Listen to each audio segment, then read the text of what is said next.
中国同步辐射光源迎来首次突破，听起来很陌生，但却很重要。基础科学才是改变国家命运的重中之重。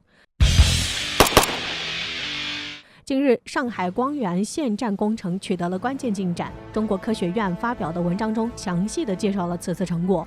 文章内容显示，储存环内安装的国内首台无源超导3次谐波腔组将数团长度拉伸了约3倍。我相信大家听到这一段内容都懵了，每一个字都认识，但是放在一起就不知道在讲些什么。放心，我们今天不会讲这个所谓的同步辐射光源，这种基础科学的研究普通人也解释不清楚。但是我们只要知道，中国在基础科学领域又有了重大突破，中国科学技术的发展又得到了进步就可以了。从2021年开始，随着中国发展越来越迅速，中国最新的“十四五”规划也陆续出台。“十四五”规划的全称是《中华人民共和国国民经济和社会发展14个5年规划和2035年远景目标纲要》。相信很多关注国家发展的朋友们自然是了解“十四五”规划的具体名称，但肯定也有很多知道“十四五”，但具体是什么又不太清楚的朋友。“十四五”规划可能对于普通人来说没有太大的感受，但是这是中国国家发展的基本规划，是未来中国发展达到的基础目标。最近有很多关于2035年的新闻，我们也都知道2035年国家在整个方面都会有一个重大的突破。那么具体内容有哪些呢？我们开头说的同步辐射光源重大突破，就是在上海光源实现的。上海光源全称上海同步光源，这里几乎是全中国乃至全世界内可以找到的科技含量最高的设施之一。今天我们就以中国国际经济、金融、贸易、航运、科技创新中心的上海来以小见大。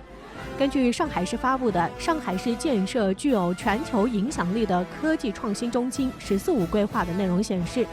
到2035年，上海要建成具有世界影响力的社会主义现代化国家大都市。我们知道，上海作为中国经济最发达的地区之一，其发展肯定是非常成熟的，将上海放到世界上也是数一数二的经济体了。但世界影响力、社会主义现代化大都市这2个词儿显然没有那么简单。这一规划就是要将上海建设成一个快速发展的火车头，然后这个火车头再带领整个中国跻身创新型国家的前列。我们来看看上海的“十四五”规划具体都有哪些内容，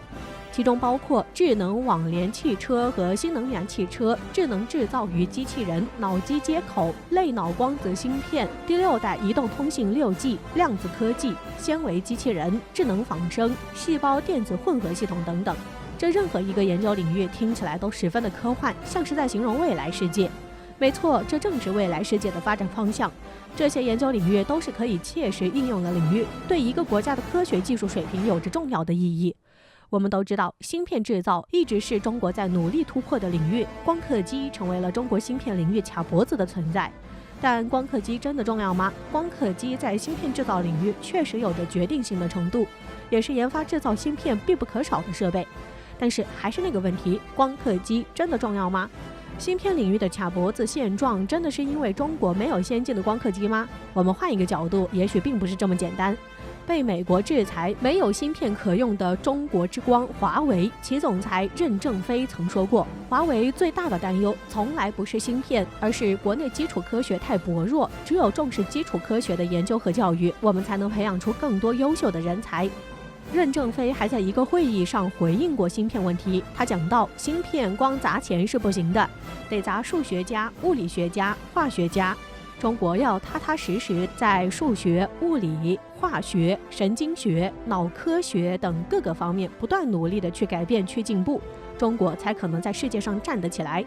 中国基建建设固然强大，盖房子、修铁路、修大桥，还有现在正在发展的新基建项目，这些项目只要肯砸钱、花时间、愿意学习，都能够完成。但芯片领域和其他高端技术领域不行。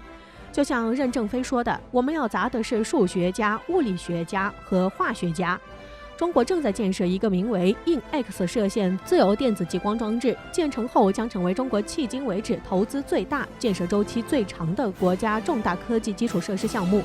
听起来很厉害，但这项目有什么用？这一装置将物理、化学、生命科学、材料科学、能源科学等多学科提供高分辨率成像、超快过程探索、先进结构解构等尖端研究手段。什么是基础研究？基础研究可以理解成一座房子的地基，只有基础研究越成功，越有成果，才能在这之上去开发更多能够实现应用的技术，实现更多的应用技术，人类的生活才能得到进一步的便捷，人类社会才能得到进一步的发展。